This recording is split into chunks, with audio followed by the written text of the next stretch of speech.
Perdón, ahora sí.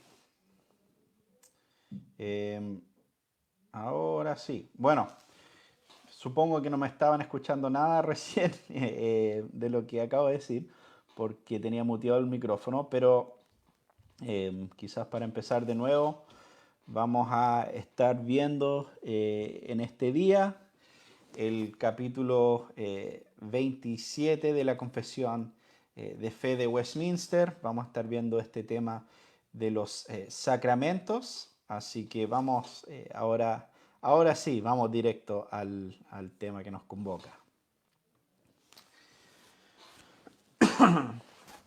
Ok, capítulo 27 de los sacramentos.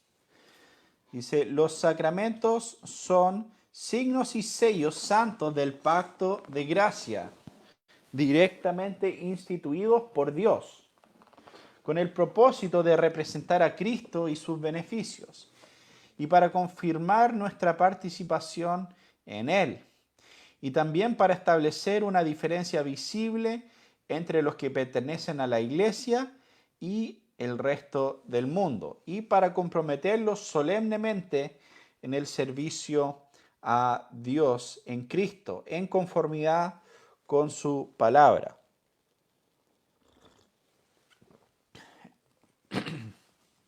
Ok, entonces aquí entramos a este tema de empezar a definir los sacramentos. ¿Qué son los sacramentos? Y para empezar quiero leer un poco de la confesión, perdón, del comentario de A. Hodge sobre la confesión de Westminster. Y él hace estos comentarios sobre este tema de los sacramentos. Y dice, la palabra sacramento no se usa en la Biblia.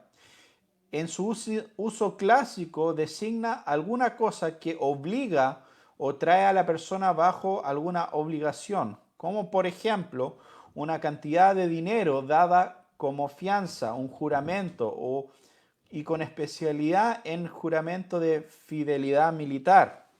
En el uso eclesiástico, aun cuando retiene su sentido general de alguna cosa que obliga como sagrada, en los primeros tiempos se usó como la palabra latina equivalente a la griega mysterion, es decir, lo que es desconocido hasta que es revelado, y por esto se aplicó a cualquier símbolo, tipo o rito que tiene un significado espiritual latente. De aquí es naturalmente la palabra ha sido aplicada en un sentido vago y general a las ordenanzas cristianas del bautismo y la cena del Señor, y como a ellas a otras muchas doctrinas y ordenanzas religiosas. Entonces, bueno, aquí entramos un poco en el tema de este lenguaje particular de sacramento. También hay que notar que a algunas personas, especialmente los bautistas, no les gusta esta terminología de sacramentos y prefieren usar el término ordenanzas, ¿cierto? Pero básicamente lo que dice la confesión y lo que nos dice a Hodge es que los sacramentos representan a Cristo y a sus beneficios y también sirven para marcar una diferencia, ¿cierto?, entre la iglesia visible y el resto del mundo. Entonces, participar de los sacramentos es algo exclusivo para quienes son parte de la iglesia visible, ¿cierto? Entonces, vamos a seguir un poco en esto. Vamos al punto número 2 de la confesión. Dice, en cada sacramento hay una relación espiritual o unión sacramental entre el signo y la cosa significada, de manera que los nombres y efectos del uno se le atribuyen también al otro. Entonces, acá básicamente se está indicando que hay una conexión entre el sacramento, entre entre el signo, que es el sacramento, y la cosa significada, o lo que es representada por ese sacramento. Hay una conexión natural ahí. Ahora, este tema también es algo controversial porque ¿cuál exactamente es la conexión entre el sacramento y lo que está representando? Por ejemplo, la cena del Señor, ¿cierto? El pan y el vino representan el cuerpo y la sangre de Cristo. Entonces, para la Iglesia Católica Romana, esa conexión entre, entre el sacramento o la señal y lo que está señalando es como bastante directa, podemos decir. O sea, en la idea católica romana, el pan y el vino, después de hacer el rito correcto, se convierte en el cuerpo y la sangre de Cristo. Entonces, ahí es donde empieza a haber una cierta confusión y especialmente cuando consideramos el tema de, bueno, y no solo con la cena del Señor, sino también incluso con el bautismo, porque la Iglesia Católica Romana también cree en la regeneración baptismal, o sea, que cuando una persona es bautizada, en ese momento también es regenerada. Ahora, aquí es donde hay una confusión porque se empieza a creer desde esta perspectiva que el sacramento en sí es algo mágico, que en este sacramento, en esta sustancia, está el poder en ese sentido, o hay virtus, como la palabra latín que se usa en esta conversación. Eh, pero nosotros no creemos que hay virtud finalmente en el sacramento en sí, no creemos la gracia o el beneficio está en el sacramento, sino que creemos que finalmente, y también acá más adelante lo explica también esto, la confesión, que finalmente viene por obra del Espíritu Santo. Que obra alrededor de ese sacramento, pero el sacramento en sí no es mágico. Y eso es lo que hay que entender y la diferencia que hay que hacer. Ahora, aquí vamos al punto número 3.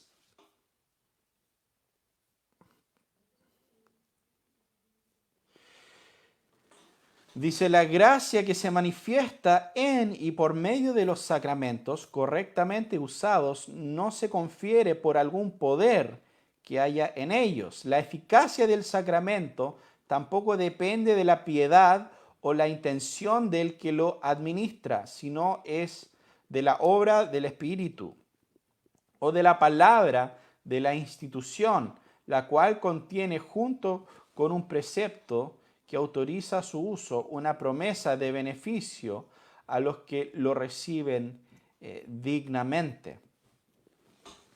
Entonces, bueno, lo primero que ya hablamos un poco, esta idea de que el sacramento en sí no depende o sea, la gracia es manifestada en y por medio de los sacramentos correctamente usados, no se confiere por algún poder que haya en ellos. O sea, estamos haciendo una diferencia entre el sacramento en sí y entendiendo que el poder no nace del sacramento en sí.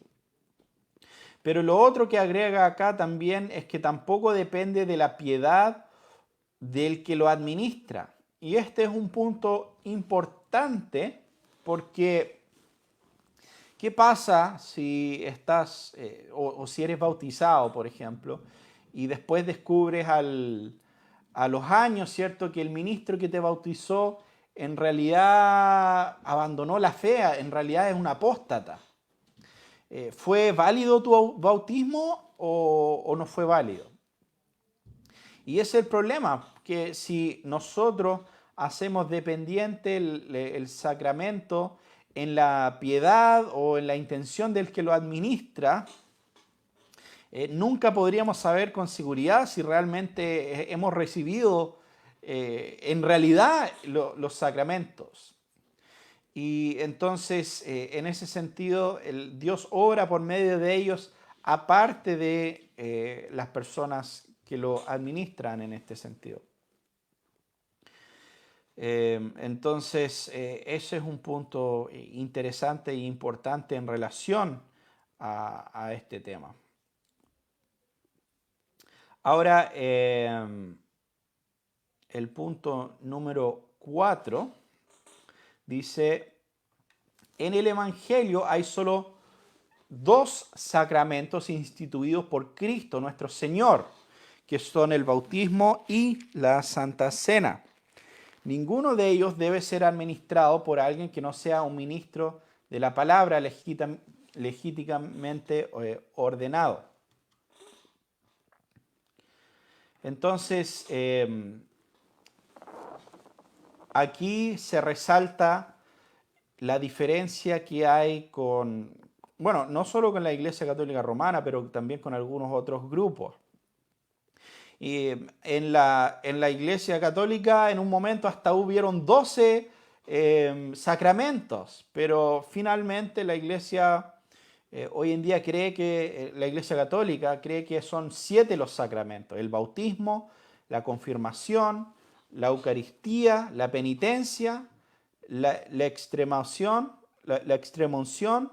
orden sacerdotal y matrimonio. Entonces ellos creen en estas estos 7 sacramentos. Pero como presbiterianos, como reformados, creemos que solo hay 2 sacramentos, que son el bautismo y la cena del Señor. Y aquí, bueno, Alexander Hodge nos da algunas razones para por qué pensar que estos otros 5, ¿cierto?, no son finalmente la cena, o perdón, no son realmente sacramentos. Y él dice, la penitencia, la confirmación y la extremaunción en ningún sentido han sido instituidos divinamente. Entonces estas cosas no han sido instituidas por Dios en ese sentido. Lo otro es que el matrimonio no fue instituido por Cristo, sino por Dios. Las órdenes ministeriales sí fueron instituidas por Cristo, pero ninguna de estas ordenanzas consiste de un signo externo visible que signifique alguna gracia espiritual interna, y alguna de ellas representa, ni alguna de ellas representa, sella o confiere a Cristo y los beneficios del nuevo pacto. Entonces, básicamente, en estos primeros ejemplos, la penitencia, la confirmación, la extremaunción, simplemente no son bíblicos, simplemente no tienen no han sido instituidos por Dios, sino que son tradiciones de hombres y cosas que fueron agregadas en el camino por la Iglesia Católica Romana. El matrimonio fue instituido por Dios, ¿cierto?, no por Cristo. Y bueno, aquí, si no me equivoco, pues, la Iglesia luterana cree que el matrimonio es un sacramento, pero no estoy totalmente seguro en ese punto. Pero desde una perspectiva reformada, el matrimonio no es un sacramento. Órdenes ministeriales, en el sentido de la ordenación, sí fue instituido por Cristo, pero no consiste de un signo externo de la misma manera que el bautismo y la cena del Señor. Y yo creo que el punto más grande ahí es que esas 2 son las únicas que son totalmente claras en la Escritura, que estos son instituidos por Dios en el sentido de ser un sacramento. Y las 2 consisten de una señal externa que representa una realidad espiritual en ese sentido. Y entonces por eso nosotros creemos que solo son 2, y esas 2 no deben ser administrados por cualquiera, son administrados por la Iglesia de Cristo. Y es por eso que que no se debe hacer, o sea, administrar estos fuera de la iglesia en ese sentido. Ahora, punto número 5. Los sacramentos del Antiguo Testamento en lo que se refiere a las cosas espirituales significadas y manifestadas eran en esencia lo mismo que los del Nuevo Testamento. Ahora aquí es donde entra este tema de la teología de pacto, y esto se va a volver bastante relevante, especialmente cuando hablemos del bautismo, porque muchas tradiciones como el dispensacionalismo y bueno, incluso hay teología de nuevo pacto y algunas otras corrientes hacen una gran separación entre el pueblo de Dios en el Antiguo Testamento y el pueblo de Dios en el Nuevo Testamento. Algunos dispensacionalistas llegaron a ser tan radicales que enseñaban que la gente en el Antiguo Testamento se salvaba y llegaba a Dios de manera totalmente diferente que la gente en el Nuevo Testamento. O sea, en la iglesia la gente es salvo por gracia, en el Antiguo Testamento son salvos por ley. Entonces, han habido muchas distorsiones de estos temas. Este tema de los sacramentos es donde se resalta también este tema de la teología de pacto, que nosotros creemos que toda la historia de redención es todo parte de un solo pacto de gracia. Hubo el pacto de obras, ¿cierto?, en el jardín, donde Adán y Eva pecaron, donde cayeron, y después de eso Dios instauró el pacto de gracia. Y eso hubieron diferentes administraciones de eso, pero era un solo pacto. Por lo tanto, el tema de los sacramentos es algo donde vemos una continuidad entre el antiguo pacto y el nuevo pacto. Vemos diferencias externas, por así decirlo. Entonces, por ejemplo, con Noé, por dar un ejemplo, la señal del pacto era el arco iris, ¿cierto? Con Abraham, la señal del pacto visible era la circuncisión. En el Nuevo Testamento, la señal del pacto en ese sentido es el bautismo. Y quiero enfocarme principalmente en este tema, porque el bautismo toma el lugar de la circuncisión como rito de entrada a la comunidad del pacto. Y en los dos casos, la circuncisión en el Antiguo Testamento y el bautismo en el Nuevo Testamento representaban o representan regeneración espiritual. Entonces, en ese sentido, los dos representan finalmente lo mismo, solo cambia la forma externa entre un pacto y el otro. Entonces, Alexander Hodge lo dice así, dice: la circuncisión era el bautismo del judío, la circuncisión era el bautismo judío y el bautismo es la circuncisión cristiana, finalmente. Pero algunos dicen, no, un momento, espera, porque la circuncisión cristiana ahora es la circuncisión del corazón. Y entonces dicen claramente, no, la conexión entre la circuncisión en el Antiguo Testamento y el Nuevo es que en el Antiguo Testamento era algo externo, pero en el Nuevo Testamento era algo interno, era la circuncisión del corazón. Ahora hay un problema con eso, que cuando empezamos a leer el Antiguo Testamento, por ejemplo, Deuteronomio, si podemos leer Deuteronomio 10, 16,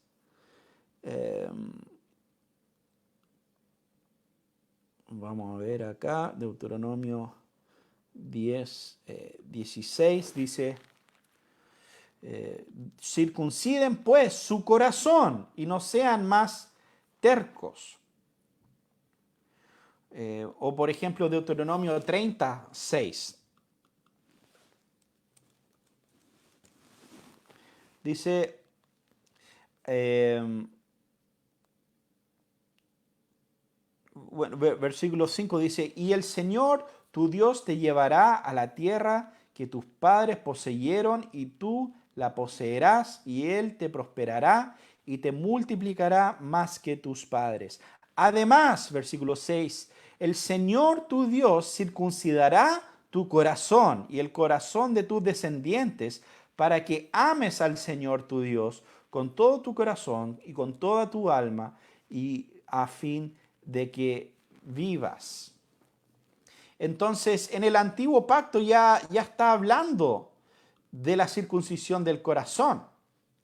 La circuncisión del corazón no es algo nuevo que recién aparece en el nuevo pacto, sino que en los dos casos, la circuncisión y el bautismo representan esta realidad espiritual, ¿cierto?, de la regeneración.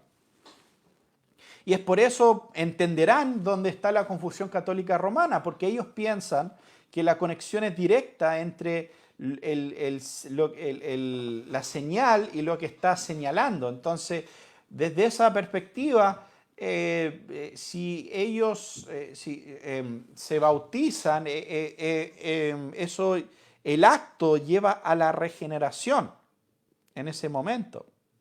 Y de hecho, es curioso porque muchos católicos romanos creen que si te bautizas, pero cometes un pecado mortal después de bautizarte, estás condenado. Entonces, muchos esperaban hasta casi la muerte, hasta que estaban a punto de partir de este mundo para bautizarse, para que después del bautismo no hubiera tiempo para cometer un pecado mortal. Entonces, en ese sentido, vemos que el bautismo es el equivalente de la circuncisión en el Antiguo Testamento. Y por otro lado, la Cena del Señor es el equivalente de la Pascua. Y de hecho, el contexto donde Cristo hace eso es el contexto de la Pascua judía. Entonces dice, Cristo tomó el pan antiguo y la antigua copa y les dio una nueva consagración y un significado nuevo. Mateo 26, 26 a 29, nuestra Pascua, que es Cristo, fue sacrificado por nosotros. Entonces, en ese sentido, la Cena del Señor reemplaza la Pascua, ¿cierto? El bautismo reemplaza la circuncisión porque hay una continuidad entre los pactos desde una perspectiva de la teología de pacto, de una perspectiva reformada en este sentido. Muy bien, y ahora los capítulos 28 y 29, ¿cierto?, nos hablan específicamente de estos dos sacramentos. Entonces el 28 del bautismo y el 29 de la Cena del Señor. Hoy día solamente vamos a hablar, y creo que vamos a terminar este capítulo 28 sobre el bautismo, que también es un tema muy importante y de cierta manera, obviamente como es uno de los sacramentos, sigue en la misma línea que el capítulo 27 y mucho de lo que mencionamos en el 27 va a aplicar acá en el 28. Ok, vamos al capítulo 28. El bautismo es un sacramento del Nuevo Testamento instituido por Jesucristo, no solo para admitir solemnemente a la persona bautizada en la iglesia visible, sino también para que sea para ella un signo y un sello del pacto de gracia, de haber sido injertado en Cristo, de la regeneración, de la remisión de pecados y de su entrega a Dios mediante Cristo Jesús para andar en vida nueva. Este sacramento, por institución del propio Jesucristo, debe continuar en su iglesia hasta el fin del mundo. Muy bien, creo que este primer punto es bastante claro y no hay mucho más que agregar aparte de leerlo. Vamos al número 2. Dice, el elemento externo que debe usarse en este sacramento es el agua, con la cual la persona debe ser bautizada en nombre del Padre y del Hijo y del Espíritu Santo, por un ministro del Evangelio legítimamente llamado para ello. La inmersión de la persona en el agua no es necesaria, pues el bautismo es correctamente administrado mediante la aspersión o la efusión del agua sobre la persona. Muy bien, entonces, especialmente el punto número 2, ¿cierto? Nos define qué es lo mínimo para que sea un bautismo, ¿cierto? Es que debe ser por un ministro, debe ser con agua y la persona debe ser bautizada en el nombre del Padre, del Hijo y del Espíritu Santo. Ahora, el punto número 3 tiene que ver con el modo específico de bautizar. Y entonces, y esto es relevante justamente especialmente por los bautistas, porque la contención o la postura bautista dice que el único modo correcto de ser bautizado, el único modo que vale es por la inmersión, ¿cierto? Entonces, ser totalmente hundido en el agua es la única manera que esto puede ser un verdadero bautismo. Ahora, lo interesante de la posición presbiteriana es que no niega la inmersión.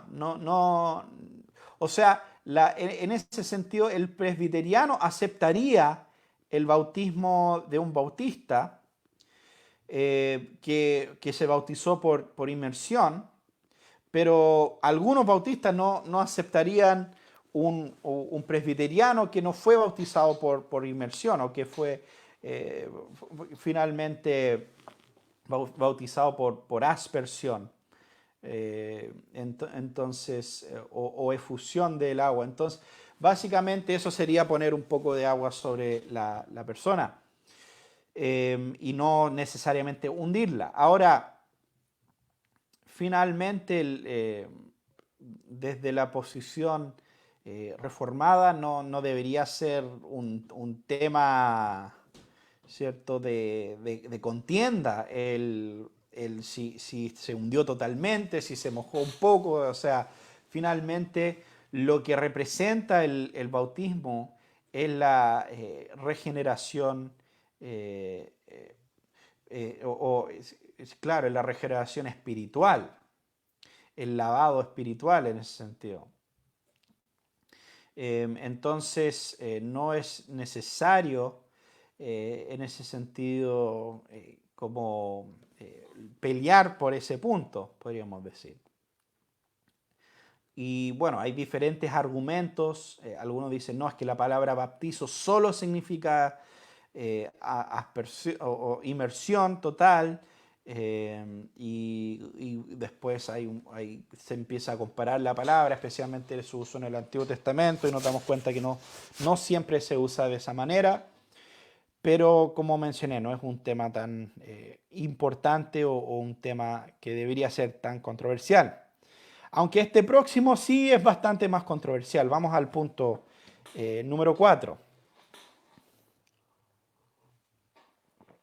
No solo deben ser bautizados los que realmente profesan fe en y obediencia a Cristo, sino también los infantes, hijos de uno o de ambos padres creyentes. Entonces, esto es un tema un poco más controversial, podríamos decir. Aunque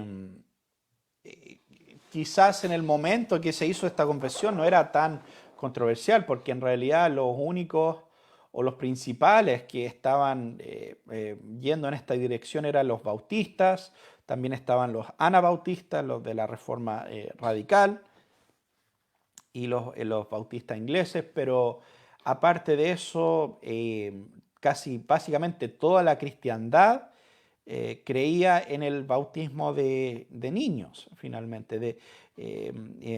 O sea, tiene que ver con quién debería recibir finalmente esta señal del pacto. Solo los creyentes, solo los que profesan con su boca fe en Cristo, o deberían ser los creyentes y sus hijos.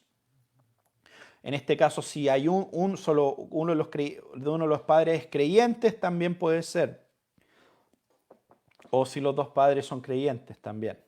Entonces, hoy en día, en el mundo evangélico, sin duda la gran mayoría de los evangélicos son credo bautistas. O sea, creen que solo se debe bautizar a personas que profesan la fe en Cristo conscientemente. Pero históricamente presbiterianos, anglicanos, luteranos y prácticamente todas las otras ramas del cristianismo creían y creen que se deben ser bautizados los creyentes y sus hijos. Ahora, bueno, obviamente este es un tema grande, ¿cierto? En muchos casos quizás lo están escuchando por primera vez.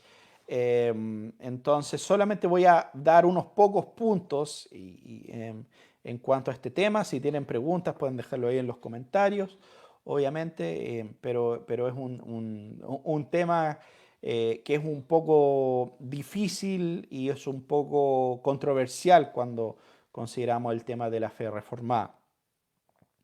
Pero y hay algunas cosas que tenemos que tener en mente. Primero, lo que ya mencioné, la continuidad entre los pactos. Porque, como ya mencioné, según la teología de pacto, el Antiguo Testamento era una parte o otra administración del pacto de gracia. Entonces la gente en el Antiguo Testamento eran salvos de la misma manera que nosotros somos salvos, por fe en Cristo. Y entonces, aunque los elementos externos son diferentes y ellos tenían menos luz que nosotros, finalmente apuntaban a lo mismo. Y lo otro es la función del bautismo que ya mencioné, que es la entrada, es una señal visible y es el punto de la señal de entrada a la comunidad del pacto. Entonces, en el Antiguo Testamento, la circuncisión cumplía esa función, pero ahora en el Nuevo Testamento el bautismo cumple esa función. Y cuando consideramos el Antiguo Testamento, los hijos de los creyentes ahí estaban incluidos en la comunidad del pacto y por lo tanto los hijos de los creyentes recibían la señal del pacto, la circuncisión. Génesis 17, versículos 7 y 9 dice, y estableceré mi pacto entre mí, entre ti y tu descendencia después de ti en sus generaciones por pacto perpetuo para ser tu Dios y el de tu descendencia después de ti. Dijo de nuevo Dios a Abraham. En cuanto a ti, guardarás mi pacto y tú y tu descendencia después de ti por sus generaciones. Entonces, si se dan cuenta, este elemento del pacto es entre Dios con Abraham y con su descendencia, en ese sentido. Entonces había una conexión, ¿cierto?, entre la comunidad del pacto incluía a los hijos. Y esto también es algo que observamos en el Nuevo Testamento. Ahora, cuando leemos en el Nuevo Testamento sobre los bautismos, en la mayoría de los casos vemos que se llama a bautizar no solo a la persona, pero también su casa, como el carcelero en Filipo, ¿cierto? Él y su casa son bautizados y hay varios otros, Cornelio es otro ejemplo, en situaciones donde no es solo la persona, sino la persona y su casa, que si es que tiene hijos, incluiría a sus hijos pequeños y todo lo demás. Entonces, también vemos en la declaración de Pedro en Hechos capítulo 2, versículos 38 y 39, Pedro les dijo, arrepentíos y bautícense cada uno de vosotros en el nombre de Jesucristo para perdón de pecado, y recibiréis el don del Espíritu Santo, porque para vosotros es la promesa y para vuestros hijos y para todos los que están lejos, para cuanto el Señor nuestro Dios llamare. Entonces la promesa para quienes, para ellos y para sus hijos. Ese mismo lenguaje del antiguo pacto en el Antiguo Testamento. Y vemos también en Colosenses 2, versículos 11 y 12, una conexión entre el bautismo y, la circuncisión. Dice, en él también fuisteis circuncidados con circuncisión no hecha a mano, al echar de vosotros el cuerpo pecaminoso carnal en la circuncisión de Cristo, sepultados con él en el bautismo, en el cual fuiste también resucitados con él mediante la fe en el poder de Dios que le levantó de los muertos. Ahora, como mencioné, hay muchas cosas que podríamos decir en cuanto a este tema, podríamos darle varias vueltas, pero simplemente quiero dejarles con un argumento principal en cuanto a este punto. Y esto tiene que ver con la relación entre el nuevo pacto y el antiguo pacto. Todos entienden, ¿cierto? Y todos estarían de acuerdo que la iglesia en el Nuevo Testamento es más gloriosa que la iglesia del Antiguo Testamento. En el Antiguo Testamento solo veíamos sombras de la realidad que es Cristo. Entonces la dispensación de la gracia, la dispensación del Nuevo Testamento es algo, y del Nuevo Pacto es algo mucho más glorioso que lo que vemos en el Antiguo Pacto. Ahora, si eso es verdad, si estamos todos de acuerdo en ese punto, ¿cómo puede ser entonces que hijos de creyentes en el Antiguo Pacto eran considerados parte de la comunidad del pacto? Eran incluidos, eran circuncidados, entraban con la señal del pacto a la comunidad, al pueblo de Dios. Pero en el Nuevo Testamento, según los bautistas, los hijos de creyentes son simplemente, no son parte de esa comunidad del pacto, son pequeños paganos. Si es así, entonces aparentemente era mejor nacer a padres en el antiguo pacto que nacer a padres creyentes en el Nuevo Testamento, el Nuevo Pacto. Y si los hijos y si los niños en el Nuevo Testamento no son parte de la comunidad del pacto, ¿por qué Pablo les aplica las mismas instrucciones que eran para los niños del Antiguo Testamento? Hijos, obedezcan a sus padres en el Señor. Entonces, creo que es claro que hay una continuidad entre el patrón que vemos en el Antiguo Testamento, que las promesas son para ti y para tus hijos, y lo mismo aplica en el Nuevo Pacto, y es por eso que nosotros bautizamos niños en ese sentido. Ahora, hay que aclarar algunas cosas, que el bautismo, y esto tiene que ver en general con el bautismo no regenera. El hecho de que alguien está bautizado no significa que esa persona realmente conoce a Dios en ese sentido. No es ninguna, no es ninguna seguridad de que esa persona realmente ha sido regenerada. Entonces, en ese sentido, el hecho de que cuando bautizamos niños, no estamos diciendo que con eso los niños son salvos.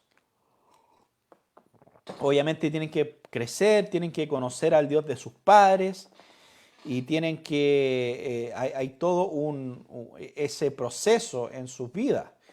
Pero los consideramos cristianos, o sea, los consideramos parte de nuestra familia y parte de la familia de Dios. No empezamos asumiendo que son pequeños paganos en ese sentido. Y es por eso que les enseñamos a orar a su Padre Celestial y enseñamos todas estas cosas. Entonces, pero el bautismo es una señal que la persona es parte de la iglesia visible y la comunidad del pacto. Muy bien, vamos al punto número 5. Aunque el menosprecio o descuido de este sacramento es un gran pecado, sin embargo, la gracia y la salvación no están tan inseparablemente unidas al bautismo como para que ninguna persona sea regenerada o salvada sin el bautismo, o como para que todos los que son bautizados sean indudablemente regenerados.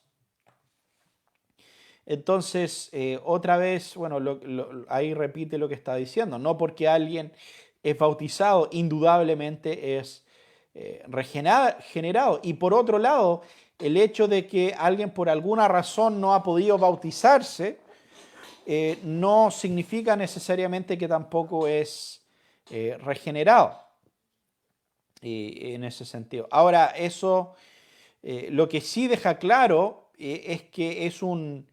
Dice, descuido de este sacramento es un gran pecado, finalmente. Entonces no se debe descuidar el bautismo, no se debe decir, bueno, como no es necesario para salvación, no me voy a bautizar simplemente. No. O no voy a bautizar a mis hijos, no voy a obedecer al Señor en estas cosas.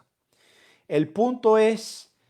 Finalmente, si nosotros realmente conocemos a Cristo, vamos a querer obedecer lo que Cristo mandó y el bautismo es parte de lo que Cristo mandó y nos mandó a ser bautizados y a discipular las naciones, bautizándoles en el nombre del Padre, del Hijo y del Espíritu Santo.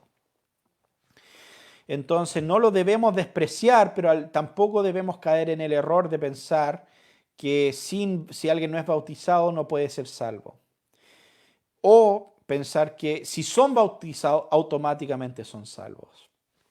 Vamos al punto número 6 y 7.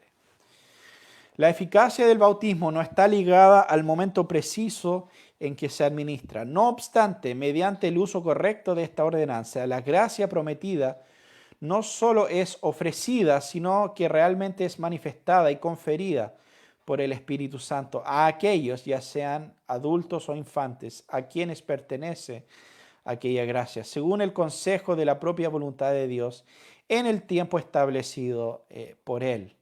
El sacramento del bautismo se administra una sola vez a cada persona.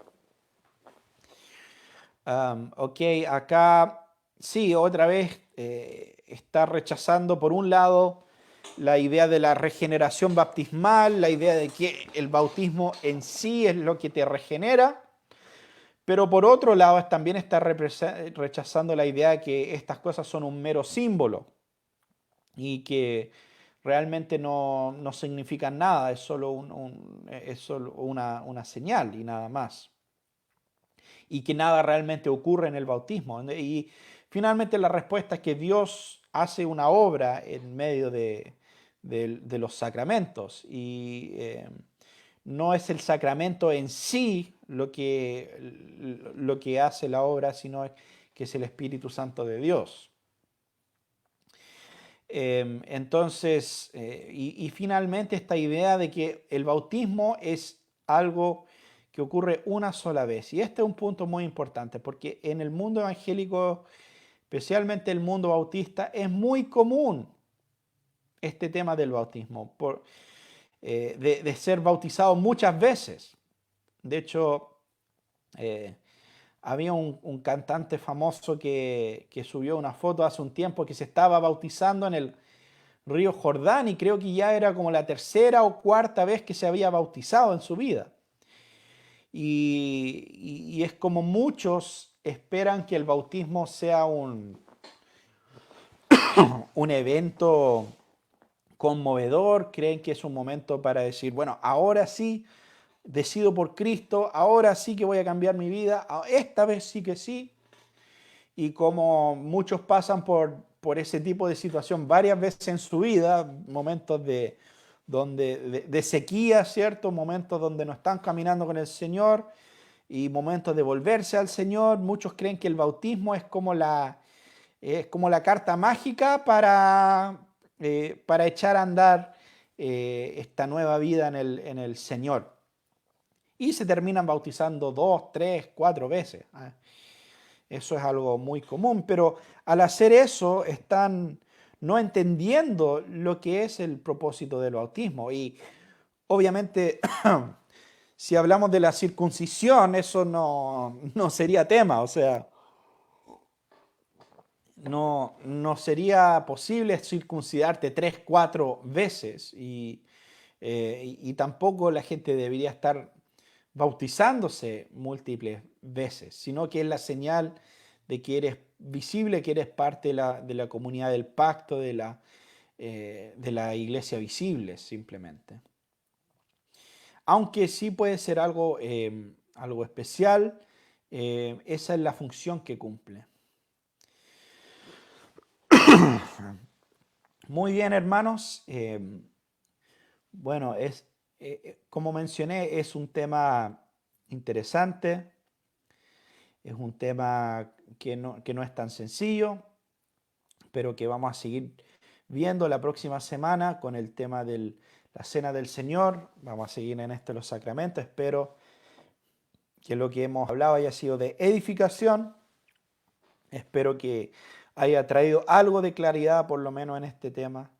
Y eso, nos estamos viendo la próxima semana, el próximo martes.